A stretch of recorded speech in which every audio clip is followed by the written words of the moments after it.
ጌታ የተመሰገነ ይሁን። እግዚአብሔር ስሙ ይባረክ። እግዚአብሔር ስለ ሁሉ አመስግኑ ይላል መጽሐፍ ቅዱስ። እግዚአብሔር ስለ ሁሉ ይመስገን። አንድ በህይወቴ የገባኝ ነገር ልጆች ወልጄ ዴዲኬት ለማድረግ ወጥቼ አውቃለሁ እግዚአብሔርን ለማመስገን።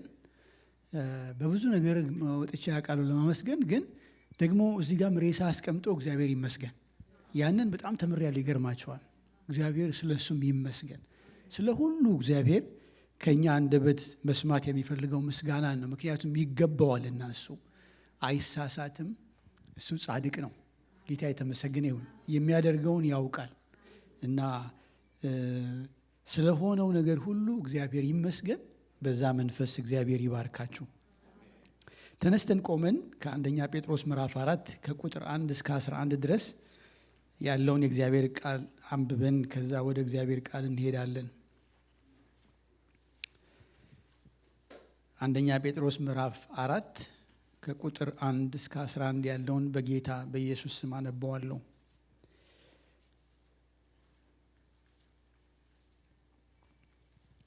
ያላወጣችሁ እስክታወጡ አንድ ደቂቃ ጠብቃችኋለሁ። አንደኛ ጴጥሮስ ምዕራፍ 4 ከቁጥር 1 እስከ 11። ክርስቶስም በሥጋ ስለኛ መከራን ስለተቀበለ ከእንግዲህ ወዲህ በሥጋ ልትኖሩ በቀረላችሁ ዘመን እንደ እግዚአብሔር ፈቃድ እንጂ እንደ ሰው ምኞት እንዳትኖሩ እናንተ ደግሞ ያን ሐሳብ እንደ ዕቃ ጦር አድርጋችሁ ያዙት። በሥጋ መከራን የተቀበለ ኃጢአትን ትቷልና የአሕዛብን ፈቃድ ያደረጋችሁበት በመዳራትና በሥጋ ምኞትም በስካርም በዘፈንም ያለ ልክም በመጠጣት ነውርም ባለበት በጣዖት ማምለክ የተመላለሳችሁበት ያለፈው ዘመን ይበቃልና በዚህም ነገር ወደዚያ መዳራት ብዛት ከእነርሱ ጋር ስለማትሮጡ እየተሳደቡ ይደነቃሉ። ግን እነርሱ በሕያዋንና በሙታን ሊፈርድ ለተዘጋጀው መልስ ይሰጣሉ። እንደ ሰዎች በሥጋ እንዲፈረድባቸው በመንፈስ ግን እንደ እግዚአብሔር እንዲኖሩ ስለዚህ ምክንያት ወንጌል ለሙታን ደግሞ ተሰብኮላቸው ነበርና፣ ዳሩ ግን የነገር ሁሉ መጨረሻ ቀርቧል። እንግዲህ እንደ ባለ አእምሮ አስቡ፣ ትጸልዩም ዘንድ በመጠን ኑሩ። ፍቅር የኃጢአትን ብዛት ይሸፍናልና ከሁሉ በፊት እርስ በርሳችሁ አጥብቃችሁ ተዋደዱ። ያለ ማንጎራጎር እርስ በርሳችሁ እንግድነትን ተቀባበሉ። ልዩ ልዩን የእግዚአብሔርን ጸጋ ደጋግ መጋቢዎች እንደመሆናችሁ እያንዳንዳችሁ የጸጋን ስጦታ እንደተቀበላችሁ መጠን በዚያው ጸጋ እርስ በርሳችሁ አገልግሉ። ማንም ሰው የሚናገር ቢሆን እንደ እግዚአብሔር ቃል ይናገር፣ የሚያገለግልም ቢሆን እግዚአብሔር በሚሰጠኝ ኃይል ነው ብሎ ያገልግል። ክብርና ስልጣን እስከ ዘላለም ድረስ ለእርሱ በሚሆነው በኢየሱስ ክርስቶስ በኩል እግዚአብሔር በነገር ሁሉ ይከብር ዘንድ አሜን። ፓስተር እንዳለው ከ3 ወር በፊት ነው ይሄንን የተነጋገርነው እና እስከሱ ጋር ካወራን በኋላ አንድ ቀን ጴጥሮስን ሳነብ ይሄ በቀረው በምድራዊ ዘመናችሁ የሚል ቃል በጣም በውስጤ የመጣና በሱ እንዳወራችሁ በጣም ውስጤን ሞላው። በተለይ አዲሱ ትርጉም በቀረው በምድር ዘመናችሁ በምድር ህይወታችሁ ይላልና በኋላ ሳስበው እንደዚህ በሬጉላር ሰንዴ ለመናገር እየከበደኝ መጣ። ይገርማችኋል። ሊያሟርትብን ነው ይሉኛል ብዬ ፈራው። በእውነት ነው የምላችሁ፣ በውስጤ ምን ሊያወራ መጣ ይሉኛል ብዬ ብዙ ታገልኩ። በቃ ሊቀይረው ሁሉ ብዙ አሰብኩ። እንደው ከዚህ በፊት አንድ ጊዜ የሰበኩትን እንኳን በቃ ሌላ ቦታ ልስበክ ብዬ አሰብኩ እና በቃ መጨረሻ ላይ እግዚአብሔር ሆይ ሕዝቅኤል ያለው ትዝ አለኝ። ቢሰሙም ባይሰሙም ንገራቸው አለው እግዚአብሔር። እና እኔ በቃ በተለያየ መንገድ ቢወስዱትም ይውሰዱት ግን እናገራለሁ ብዬ እስከ ትላንት ከሰዓት በኋላ አሁን በእንደዚህ አይነት ድፍረት ሞት አልመሰለኝ ነበር። ግን ትላንት ፓስተር አበራ በቃ እህታችን አርፋለች እና አይ ቲንክ ምናልባት የነገው መልእክት ከዛ ጋር የተያያዘ ይሆናል ብሎ ሲለኝ አንገቴ ቀናል እና ስለቀረው የምድር ዘመናችን እናወራለን። ይሄንን መልእክቱን የጻፈላቸው ሰዎች ምዕራፍ 1 ላይ እንደሚናገረው ኢየሱስ ክርስቶስ ሐዋርያ ጴጥሮስ እግዚአብሔር አብ አስቀድሞ እንዳወቃቸው በመንፈስ እንደሚቀደሱ ይታዘዙና በኢየሱስ ክርስቶስ ደም ይረጩ ዘንድ ለተመረጡት በጳንጦስ፣ በገላትያ፣ በቆጶዶቅያም፣ በእስያም፣ በቢታንያም ለተበተኑ መጻተኞች ይላል እና ምዕራፍ 2 ቁጥር 14 ቁጥር 10 ላይ ደግሞ እናንተ ቀድሞ ወገን አልነበራችሁም ስለሚል እነኚህ አሕዛብ የሆኑ ወደ ጌታ የመጡ ዛሬ ተርኪ በምትባለው አገር ውስጥ ተበታትነው ያሉ እንደኔና እናንተ ክርስቲያኖች ናቸው። ከጣዖት አምልኮ ከምናምን ነው የመጡትና አንዳንዶቹ ወደ ኋላ ሊመለሱ ወይም ደግሞ እየተመለሱ የሚኖሩ ይመስላል ከመልእክቱ እና አሁን አሳማ ታጥቦ እሪያ ታጥቦ ከነጻ በኋላ ወደ ጭቃ ለመከባበል እንደሚሄድ እንደሱ አትሁኑ ይላቸዋል። አሁን እዚህ 4 ላይም እንደምታዩት ያ ያለፈው ዘመን ይበቃል እያለ ይነግራቸዋል። እየታገሉ ያሉ ይመስላል። አንዳንዶቹ እየኖሩ ነው፣ አንዳንዶቹ ግን ወደዛ ወደዚህ ገባ ወጣ እያሉ አንዳንዴ ስድብንም እየፈሩ ይሰድቧቸዋል። እንደዚህ በመሆናችሁ ይላቸዋል። እዚህ ቁጥር 4 ምዕራፍ 4 ላይ ለነሱ የተጻፈ ይመስላል። ግን እኛም እዚህ ውስጥ አለን እና እኛም እንግዶችና መጻተኞች ነን። አሁን እህታችን እንግዳና መጻተኛ ስለሆነች ወደ ሀገሯ ሄደች አይደለም። እንግዳ ማለት እኮ አሁን እኛ ቤት እንግዳ መጥቶ ያርፎ ያውቃል። እናንተም ቤት እንግዳ መጥቶ አርፎ ያውቅም? ያውቃል። እንግዳ መኖሪያው እዛ አይደለም እኮ። ሁሌ ሲኖር ሻንጣው ምናምን እያስተካከለ ነው የሚኖረው። አንድ ቀን አጣጥፎ እንደሚሄድ ያውቃል። የጥርስ መፋቂያውን አስቀምጦ እንደዚህ ቀኑ ሲመጣ ፓክ አድርጎ ለመሄድ። እኛም እንደዚሁ እንግዶች ነን። አይሁድም ሆኑ አሕዛብም ሆኑ ማንም ሰው የተባለ ሁሉ የቀረ ዘመን አለው። ዛሬም የተወለደ ልጅ የቀረ ዘመን አለው። እንደኔና እንደናንተ ደግሞ ትንሽ የኖረም ሰው የቀረ ዘመን አለው። ይሄ የሚያመለክተው ጊዜያዊ ነው። የምድራዊ ኑሮ ፋይናይት ነው ማለት ቁጥር አለው፣ መጀመሪያ አለው፣ መጨረሻ አለው። ጊዜያዊ ማለት ፋይናይት ነው ወይም የሚቆጠር ነው። 1 2 ሰብ ተብሎ የሚቆጠር ነው። እሱ ነው ኢንፊኒት የሆነ መጀመሪያ የሌለው መጨረሻ የሌለው እሱ ብቻ ነው። ሰው የተባለ ሁሉ የቀረ ዘመን አለው። አሁን ስለሱ እንድናወራ ነው በልቤ ያለው። የትም ስቴጅ ላይ ሆነን አናውቀውም፣ ግን የቀረ ዘመን አለ እና ያን የቀረ ዘመን እንዴት እንድንኖር ነው በልቤ ያለው። ያን ማስተዋል እግዚአብሔር ይስጠን።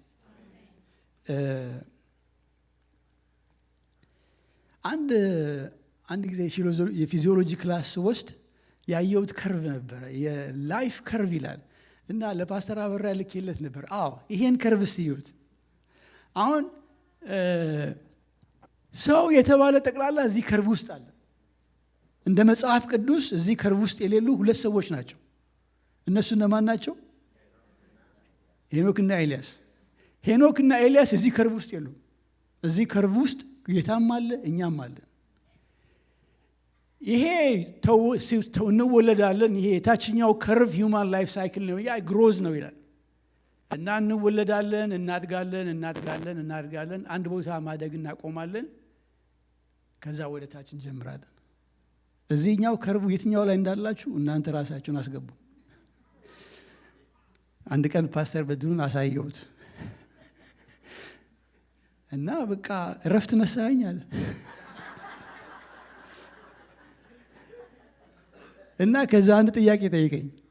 ይሄ ወደ ታች የሄደውን ከርብ ወደ ላይ ማምጣት አይቻልም አለ።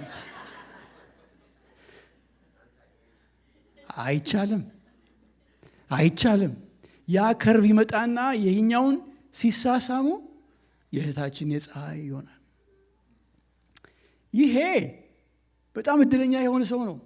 የአንዳንድ ሰው ከርብ እዚህ ጋር ወደ ታች ያመጣል፣ ያበቃል። አንዳንዱ እዛ ጋር ሄድና እዚህ ታችኛው ጋር ይደርሳል። የኔ መቼም ሳይጋጠሙ ይኖራሉ ብዬ ተስፋ አደርጋለሁ። እና የሰው ህይወት ይሄ ነው። አሁን እዚህ ከርብ ውስጥ ነው ያለ ነው። ከዚህ ከርብ ውጪ የለም። ማንም የአዳም ዝርያ የሆነ ባለጸጋ ሆነ ድሃ ሆነ፣ ነጭ ሆነ ጥቁር ሆነ፣ ስማርት ሆነ ስማርት አልሆነ፣ በዚች ከርቭ ውስጥ ነው ያለ ነው። አሁን ጌታ ብሎ እዛች ጋር መንደርስ ከሆነ ከከርቧ በኋላ ያለችውን እድሜ እንዴት እንድንኖር ነው በልቤ ያለው። ጌታ ይርዳን። ይበቃናል እሱ። ወይም ደግሞ እሱን እያየን እንዋል ካላችሁ እሱን እያየን እንዋል። ተው እዛ ላይ እሱን እንዳይረሱት እሱን እያየን እንዋል። ሜዲካል ስኩል ሆኜ ሳየው በጣም ምንም፣ ምክንያቱም ገና ስለነበርኩኝ ከከርቡ ወዲያ ነኝ ብዬ አስብ ነበር። እየኖርኩ ሳየው ግን አሁን ወደ ታችኛው እና እግዚአብሔር ይርዳን። እቺ ጊዜያዊ ኑሮ ሆናት። አንድ ቀን እንዲህ አይነት ከርብ የማይኖርበት ውስጥ እንኖራለን። አሜን። እንዲህ በቃ ቀጥ ብሎ ለዘላለም የሚኖርበት ጋር እንሄዳለን። መዝሙር 90:10 ላይ የዘመናችን ዕድሜ 70 ዓመት ነው፣ ቢበረታ 80 ዓመት ነው፣ ቢበዛ ግን ድካምና መከራ ነው። ከኛ ቶሎ ያልፋልና እኛም እንገሰጻለንና ይላል። ያዕቆብ 4:14 ላይ እናንተ ተመልከቱ፣ ነገ የሚሆነውን አታውቁምና ሕይወታችሁ ምንድን ነው? ጥቂት ጊዜ ታይቶ ኋላ እንደሚጠፋ እንፋሎት ነው ይላል።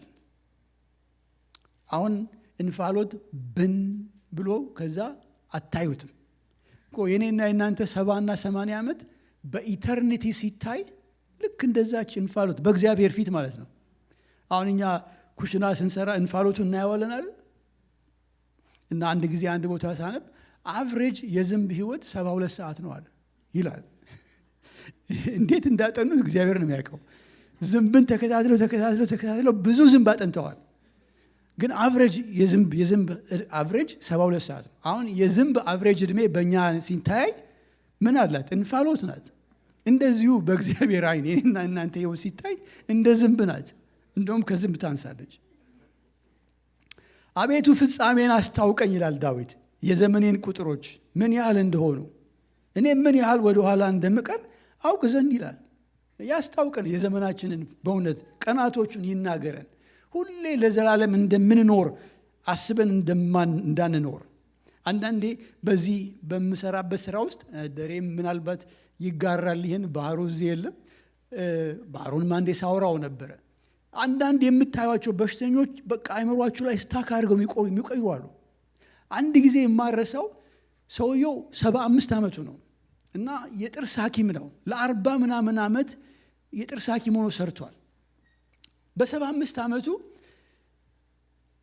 ቦታ ገዝቶ ሪኖቬት አድርጎ ትልቅ በቃ የዴንታል ነገር ሰርቶ እዛ ደግሞ ሌላ ዘመን ሊሰራ አስቦ እሱን ሳይጨርስ በቃ ሊጨርስ አካባቢ ሳል ያዘውና እንደ ደሬ አይነት ሰው የሳምባ ሐኪም ወደ ሆስፒታል ሄዳለው እና ሲመጣ እኔ ሆስፒታል ሳስገባው የሳምባ ካንሰር አለው፣ ስቴጅ 4 ደርሷል።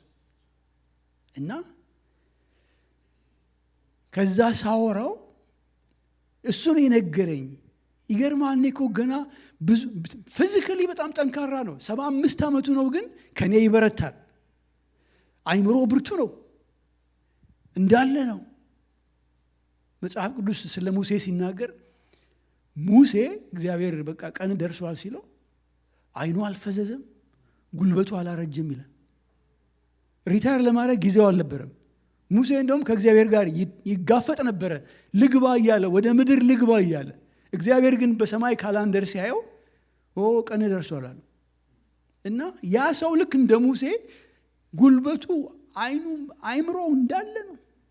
እና ይኸውልህ በቃ እንደዚህ ብዬ እንደዚህ አሁን ምን አደርገዋለሁ አለ። እንደዛ እያሰብን እንዳንኖር እግዚአብሔር ይርዳል። ዳዊት ዘመኔን ልቁጠር፣ ዘመኔን አስቆጥረኝ፣ በቃ ወይ ወደ ኋላ ምን ያህል እንደቀረኝ ልወቃል። እና ይሄ ሉቃስ 12 ላይ ያለው ጌታ የጠቀመው ወንድማችን ትዝ ይሉሻል። ጎተራይ እንደዚህ ያረጋታለሁ፣ እንደዚህ በቃ ነፍሴን ቢጥገብ ይላታለሁ ያለው ሰውዬ አንድ ቦታ ሳነብ ምን ይላል ሲያብራራው፣ ይሄ ሰውዬ ዘላለምን እያሰብ አይደለም ይኖረዋል። በሰውየው አይምሮ ዘላለም የለም። ወገኖች ወይ በእኛ አእምሮ ውስጥ ዘላለም እንዳይጠፋ። ዘላለም ከጠፋ ነው ችግር ውስጥ የምንገባው። በምድር ካረግነው ነው ችግር እና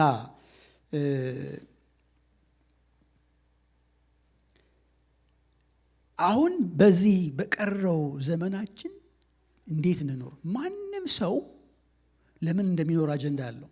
ማንም ሰው ብትጠይቁት አእምሮን የሳተና በቃ በረንዳ ላይ የወደቀው ካልሆነ በስተቀር የአእምሮ በሽተኛ ካልሆነ በስተቀር የሚሯሯጠውን ሰው ሁሉ ብታዩት ወይ ለገንዘብ ነው ወይ ለፌም ነው ወይ ለተለያየ ነገር ነው፣ ለፕሮፌሽን ነው። የምንሯሯጥበት ምክንያት የሁላችንም አለ። ጴጥሮስ ግን እዚህ ጋር በቀረው ዘመናችሁ ይልና የሚናገረው ቃል አለ። በቀረው ዘመናችሁ እንደ እግዚአብሔር ፈቃድ እንጂ እንደ ሰው ምኞት እንዳትኖሩ እናንተ ደግሞ ይህን ሐሳብ እንደ ዕቃ ጦር አድርጋችሁ ያዙት ይላል። አርም ዩርሰልፍ ነው የሚለው በእንግሊዝኛው። ይሄ የወታደር ቋንቋ ነው። የማይንድ ፕሬፓሬሽን ነው። ወታደር ለጦርነት ሲሄድ እንደሚዘጋጀው ማለት ነው። እናንተ አእምሮአችሁ እንደዚህ ይታጠቅ።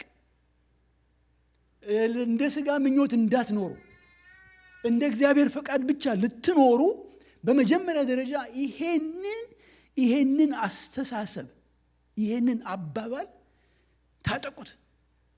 እግዚአብሔር ይርዳን። በእውነት እግዚአብሔር በዚህ ያስታጥቀን። የምንሮጠው፣ የምንነሳው፣ የምንሄደው፣ የምንግተው፣ የምንደክመው ይሄ ይሁንልን። ይሄ ከአእምሮአችን አይጥፋ። እንደሱ ፈቃድ እንድንኖር እግዚአብሔር ይርዳን። በዚህ ሐሳብ ሁሌ ታጥቀን የምንመላለስ እንድንሆን እግዚአብሔር ይርዳን። ምክንያቱም ሲናገር ደግሞ ቁጥር 1 ላይ ክርስቶስ በሥጋ ስለኛ መከራን ስለተቀበለ ይላል። ክርስቶስ እኔና እናንተን እያሰበን የኖረው በምድር ላይ ሲኖር ራሱን እያሰበ አልኖረም። የከፈለው ዋጋ ደግሞ ይሄ ነው የሚባል አይደለም። አሁን እሱ ክርስቶስ ስለኔና ስለናንተ ትልቁ ምክንያታችን የሚሆነው በቀረው ዘመናችን እንደ እግዚአብሔር ፈቃድ ለመኖር ይሄ ነው። ይሄ ካልገባን ችግር ውስጥ ነን። የክርስቶስ ማንነት ካልገባን፣ በክርስቶስ ኢየሱስ የተደረገልን ነገር ምን እንደሆነ ካላወቅን፣ እሱ ካልሆነ ድራይቭ የሚያደርገን we're in big trouble።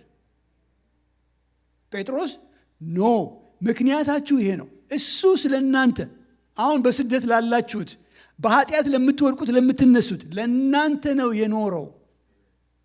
በዚህ በፋሲካ ጊዜ አንድ ይሄ ኪንግደም የሚዘምሩ ልጆች በጣም አንድ ደስ የሚለኝ መዝሙር መሰማው ነበረ። ጉዞ መስቀል ተሸክሞ ጉዞ ወደ ቀራንዮ ጉዞ ጨርሱት እናንተ ቀንበር ተሸክሞ ጉዞ ሞቴል ሊሞት ወዶ እንዴት ሲያስለቅሰኝ እንደነበረ ነግራችኋለሁ። አቤት ፍቅር አቤት ፍቅር ይላሉ። ያንን እስቲ አስቡት። አንዳንዴ እግዚአብሔርን ለምንዋሉ በቃ አንዱ በህልሜ ወይ በቪዲዮ አሳየኝ ያ የተንገላታበትን የተተፋበትን በቃ ያንገላቱትን።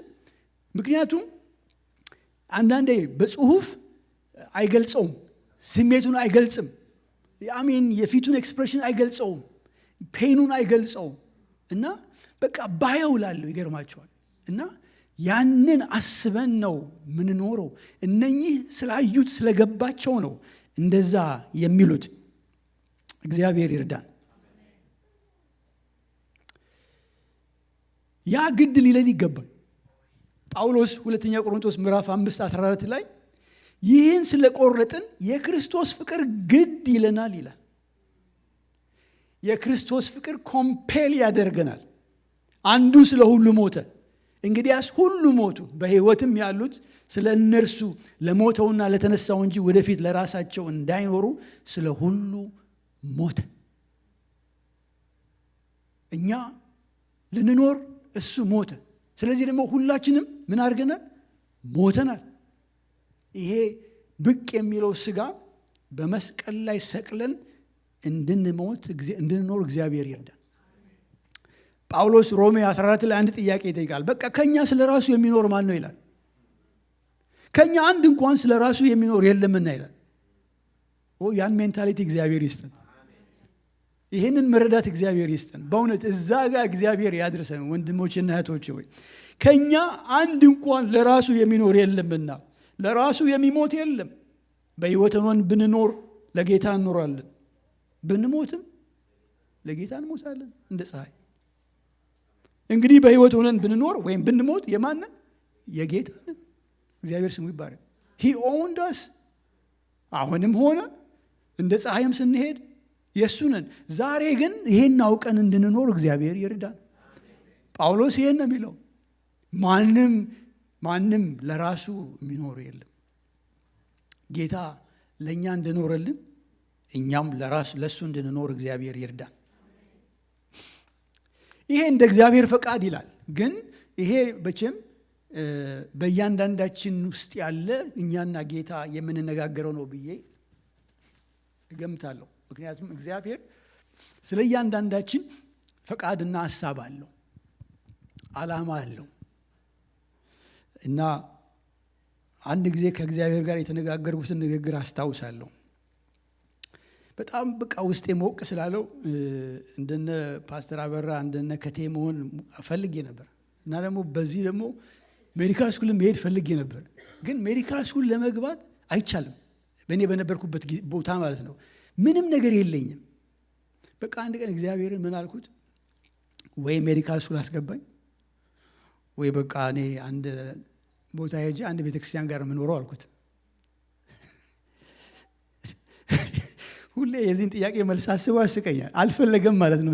ደግሞ የማይቻለው ተችሎ በዚህኛው እንዲሄድ እግዚአብሔር ፈቀደ። ግን በቃ ፈቃዱ ስለሆነ ተቀብየው፣ አንዳንዴ ሰዎች መቼ ነው ሲሉኝ መቼም አይሆንም፣ ምንም ወደዛማ አልሄድም፣ ጨርሶ ተነጋግሬ ጨርሼ መጥቻለሁ። እግዚአብሔር እንደዚህ ለእያንዳንዳችን የሚናገረው አለ ብዬ ገምታለሁ። እና እሱ እኔና እናንተ ጸልየን ከእግዚአብሔር ጋር ጊዜ አሳልፈን የሚሰጠን መንገድ ነው። ስፔሲፊክ ፈቃድ አለው እግዚአብሔር። እና ያንን ለእናንተ እተወዋለሁ፣ ያ የእግዚአብሔር ፈቃድ የሚለውን።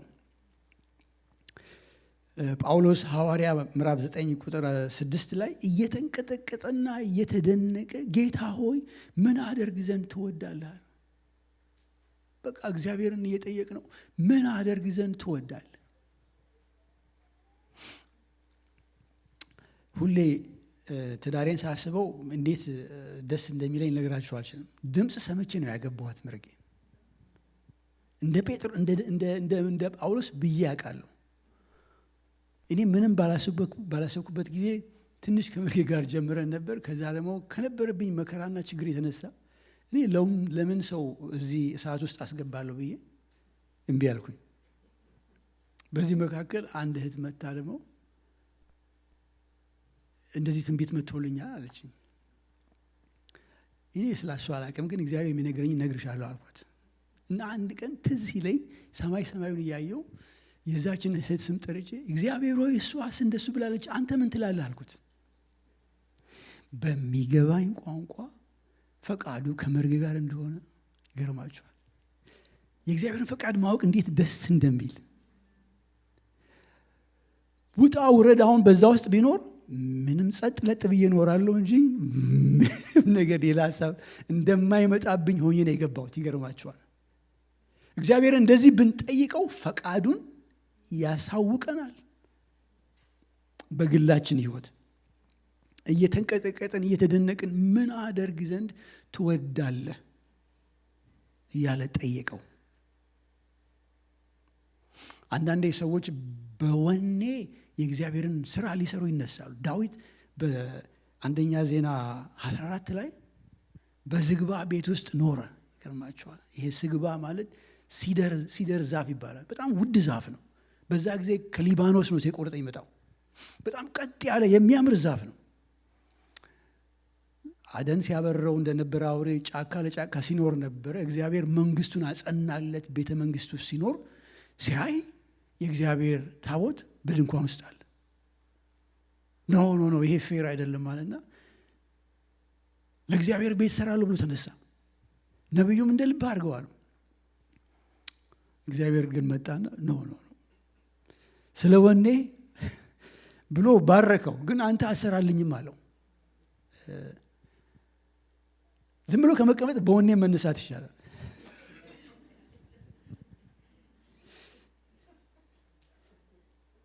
እና ግን ስንቶቹ እግዚአብሔር ያገለገሉ እየመሰላቸው ስተዋል። የእግዚአብሔርን ፈቃድ እያደረጉ መስሏቸው ስተዋል። ከእግዚአብሔር ጋር ተጣልተዋል። እግዚአብሔርን አሳዝነዋል። በጣም ኢምፖርታንት ነገር ነው። የእግዚአብሔርን ፈቃድ አውቆ የእግዚአብሔርን ፈቃድ አርጎ ማለፍ እግዚአብሔር ሲረዳ ነው። ያንን በእውነት በግላችን ምንድነው ከኔ የምትፈልገው ብሎ እግዚአብሔርን ጠይቆ ፈርቶ ተንቀጥቅጦ መኖር ይሆንልን። አለበለዚያ ከእግዚአብሔር ጋር ተሳስቶ ፓራሌል ሆኖ መሄድ ይመጣል። እሱ የእግዚአብሔርን ፈቃድ ማድረግ አይደለም፣ እሱ መሳት ነው፣ እሱ ማበላሸት ነው። እዚህ ጋር ጴጥሮስ ይሄ የእግዚአብሔርን ፈቃድ ማወቅ የሚለው ራሱ ትልቅ ራሱን የቻለ ስብከት ነው። ግን እንደሱ ፈቃድ ይላል። በጥቅል የተጻፈ ፈቃድ አለ፣ ደግሞ ኢንዲቪጁዋል ያለ የእግዚአብሔር ፈቃድ አለ። እንዳልኳችሁ እያንዳንዳችንን እግዚአብሔር የሚፈልግበት የሚጠቀምብን ቦታና ፍላጎት አለ።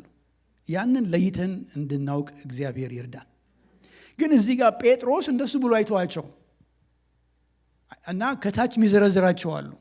እነሱን ጥቂት አይተን ከዛ አንድ መዝሙር ዘምረን ከፓስተር አበራ ጋር እንጸልያለን። 2 እስከ 6 እናንብበው። እንደዚህ ይላል።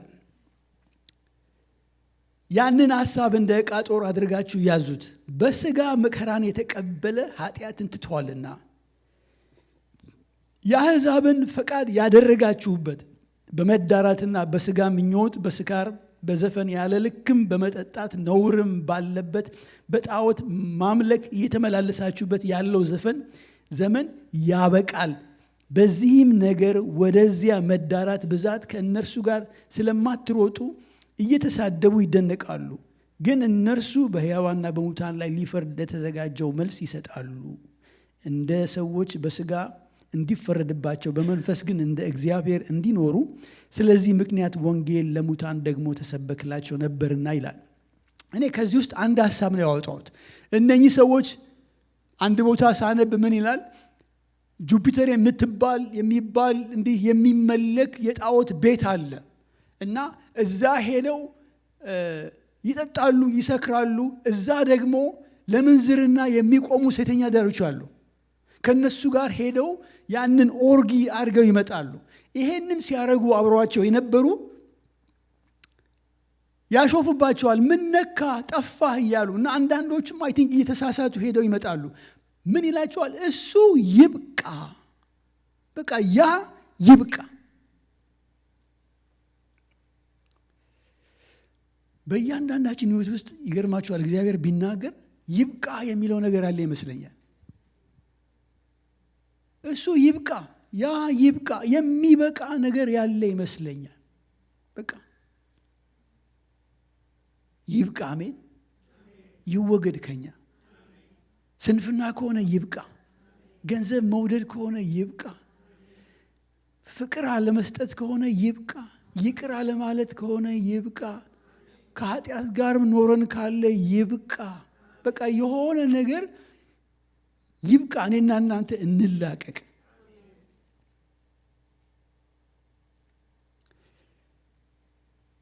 እሱን እስካልተላቀቅን ድረስ፣ ከሱ ጋር እስካልተለያየን ድረስ ወደ እግዚአብሔር ሐሳብና ፈቃድ ለመምጣት ወደኋላ የሚጎትተን ነገር ነው የሚሆነው እና አንዳንድ ቦታ ጠንካራ ቃል ይጠቀማል ጴጥሮስ። ታጥቦ የነጻሪያ ተመልሶ ወደ ጭቃ ለመንከባለል እንደሚሄድ ወደዛ አትሂዱ ይላል። ደግሞ ውሻ መልሶ ወደ ትፋቱ እንደሚሄድ የሚል ቃል ይጠቀማል። ከባድ ቃል ይጠቀማል። እግዚአብሔር ይርዳን። አሜን። ይሄ ብሉይ ኪዳን ሳነብ በተለይ በነገስታት ዘመን እንዲህ ያደረጉ፣ ይሄንን አፈራረሱ፣ እንዲያሉ ከዛ ደግሞ እግዚአብሔርን ፈለጉትና ግን በተራራው ባለው መስገጃዎቹ እንዳሉ ናቸው ይላል። ሌላ ደግሞ አለ ስቲል እግዚአብሔርን ደስ የማያሰኘው። በዚህ ቤተ መቅደሱን አድሰውት ያመልኩታል። ደግሞ ህዝቡ ስቲል በሚያጠንበት ደግሞ ሌላ ቦታ አለ። እግዚአብሔር የማይከብርበት የማይፈልገው ደስ የማይሰኝበት ነገር ደግሞ በህይወታቸው አለ። እንደሱ አይነት ነገር ከኛ ይራቅ። የሚበቃ ነገር እኔና እናንተ እግዚአብሔር እሱ በሚናገረን እርምጃ እንድንወስድ ከዛ ጋር ለመላቀቅ እግዚአብሔር ይርዳን። ያኔ ነው ሙሉ ለሙሉ ለጌታ ፈቃድ መሰጠት የምንችለው። ሉቃስ ላይ ነው ልከተል አለው። እሺ ተከተለኝ ሰው ሄጄ ወይ ቤተሰቦችን ተሰናብቼ ልምጣ አለው። አንደኛው ደግሞ ኖ ሄጄ ቀብሬ ልምጣ አለው። እና በቃ እርፍ እንደዚህ ይዞ ወደኋላ የሚያይ ለመንግስቴ የተገባ አይደለም ይላል።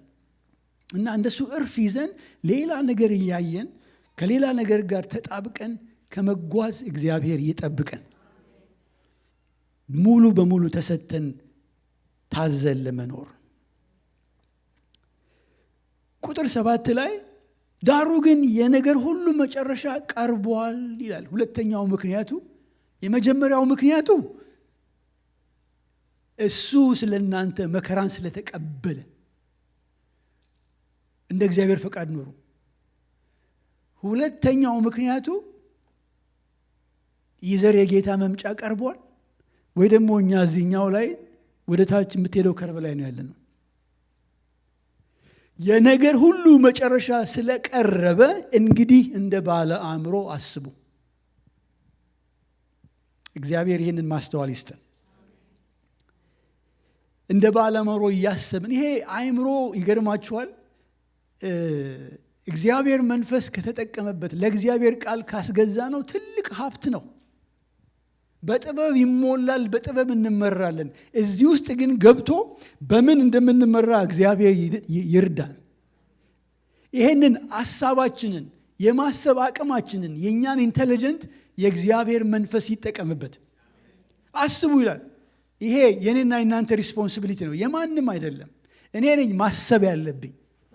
እግዚአብሔር በሰጠኝ አእምሮ ተጠቅሜ ግራና ቀኝን አይቼ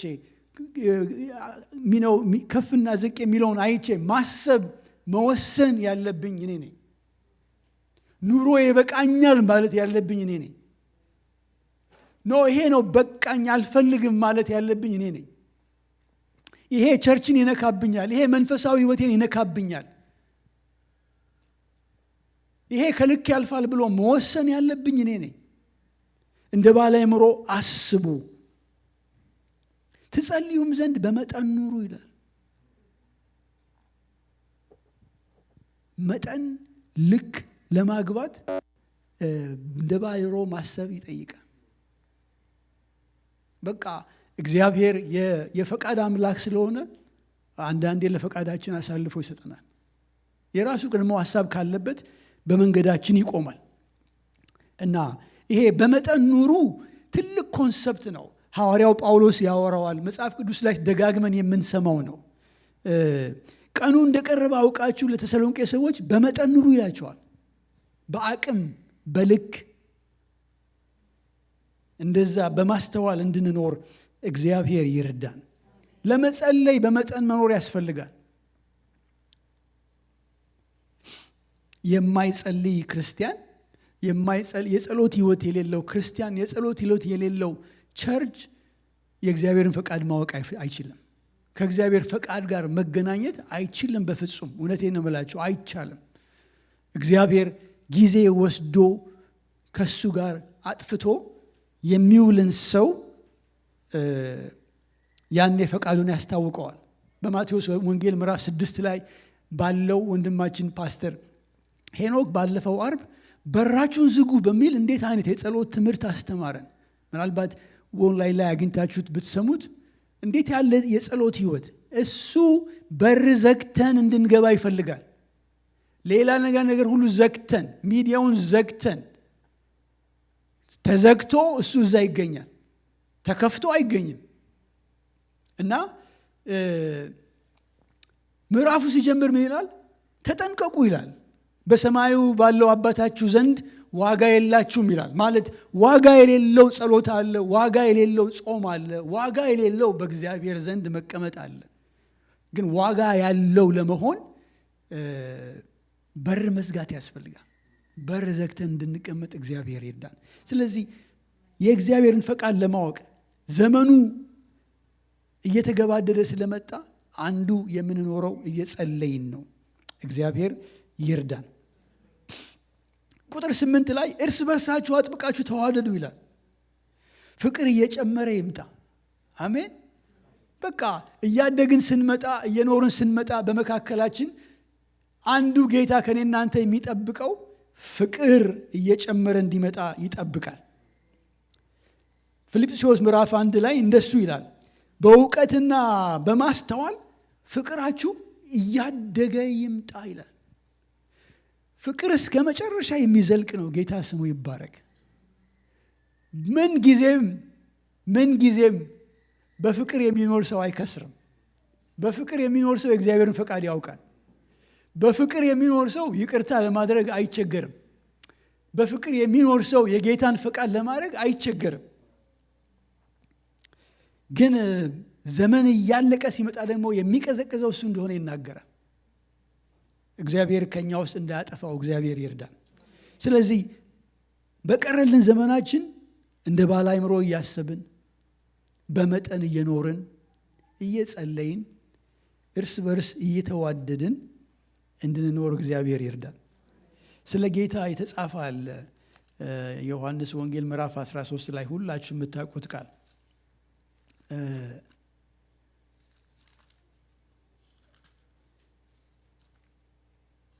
እንደሱ እያሰብን እንድንኖር እግዚአብሔር ይርዳን። ምዕራፍ 13 ቁጥር 1 ላይ ዮሐንስ ሲጽፍ ምን ይላል?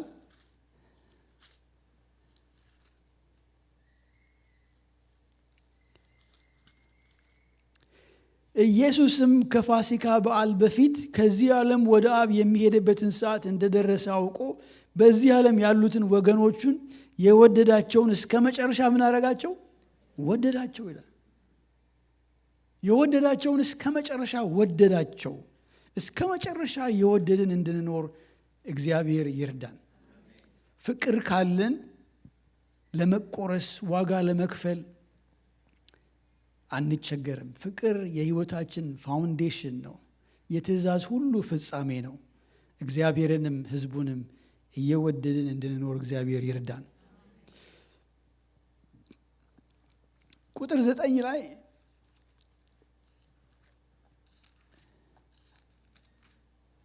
እንደዚህ ይላል፣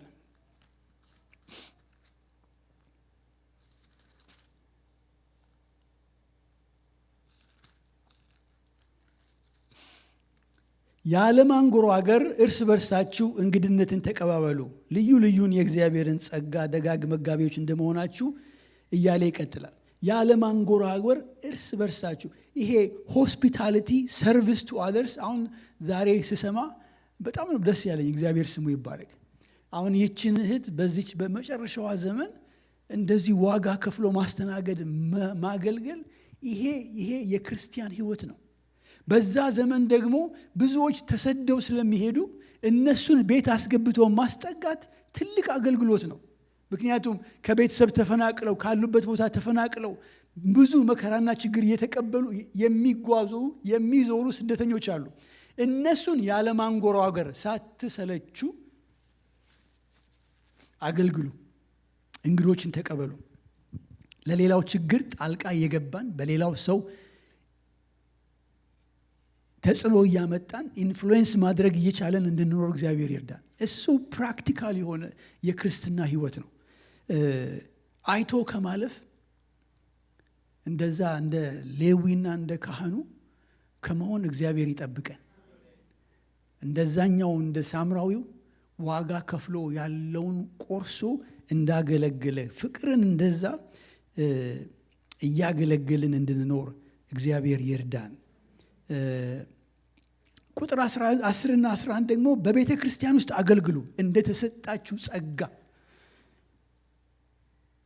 በመናገር በቃል በማካፈል ቢሆን በማስተዳደር ቢሆን በዝማሬ ቢሆን እንደዚሁ እያለን ነው ምንኖራት እቺ የመጨረሻዋን ዘመን። ቤተ ክርስቲያን የእሱ አካል ናት። እሱ ራሷ የሆነባት ሰው ሁል ጊዜ ተጣብቆ ሊኖርባት የምትገባ አካል ናት። ከአንድ ወንድም ጋር ስናወራ እሱ ትልቅ የሚሽን ሚኒስትሪ ያለው ታውቁት ያለው ዶክተር ቴሬሚ ያውቀዋል። ዶክተር ማርቆስ ይባላል እና ሆርን ኦፍ ኢስት አፍሪካ የሚባለው ትልቅ በሚሽን ፓሽን አለው በጣም እና በመጨረሻ ምን ትመኛለህ አለኝ። እኔ ይገርማል ሪታየር ባረግ አንድ ትንሽ ኮንዶሚኒየም በቃ እቺ ዳላስ ያለችው ቸርች ጋር ሆና እዛች ገባ ወጣ እያልኩኝ ድሮ እነሱ ነበሩ የሚባሉት በቃ እዛች ቤተ ክርስቲያን ውስጥ ሆኜ ጌታ ቢመጣ እመኛለሁ አልኩት። እኔ እዛ ሚሽን ፊልድ አለ አይደለም በቃ ከሚታኮሱት ጋር አለ። ስለሱም እግዚአብሔር ስሙ ይባረክ።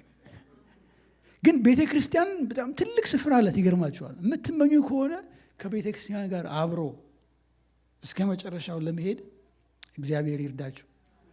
ምክንያቱም ዲቫይንሊ ኢንስቲትዩት ሆና ኤስታብሊሽድ የሆነች ኦርጋናይዜሽን ናት። የእሱ አካል ናት። አሁን የአሜሪካ አምባሳደር እኛ ሀገር አለ አይደለም? ያ እኮ ኤምባሲው ግቢው የአሜሪካው ባንዲራ አለበት። የአሜሪካ ሕግና ስርዓት የሚከበርበት ነው። ያንን ኤምባሲ የሰበረ ሰው ማንን ነው የሚሰብረው? የአሜሪካን መንግስት ነው እኮ። ደግሞ እዛ ያለውን ያከበረ ማንን ያከብራል? ጌታም እንደዚሁ ኮሚሽን እንደሆነች አምባሳደር የሆነች ህብረት በየመካከላችን አለ፣ ስርዓትና ደንብ ያላት። በእሷ ውስጥ ጌታ በረዳን መጠን እያገለገልን እንድንኖር እግዚአብሔር ይርዳን። አሁን ምናልባት